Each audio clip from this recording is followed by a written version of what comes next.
আলু কাবলি চাটের জন্য প্রথমে নিয়ে নিয়েছি 1 কাপ মতো সেদ্ধ ছোলা, আর নিয়েছি কিছু শসা কুচি, আর নিয়েছি পেঁয়াজ কুচি একদম মিহি করে কুচি করা, নিয়েছি কাঁচামরিচ কুচি এবং পুদিনা পাতা কুচি, আর নিয়েছি 2টো সেদ্ধ আলু।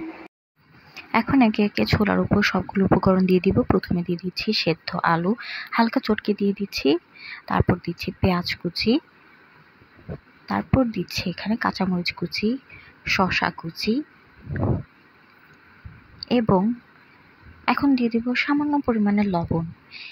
এইসব উপকরণ কিন্তু আপনারা নিজেদের পছন্দ মতো দিয়ে দিতে পারেন। এখন দিচ্ছি তেঁতুল গোলানো পানি, এখানে শুধু লবণ আর চিনি দিয়ে দিয়েছি এই পানিতে।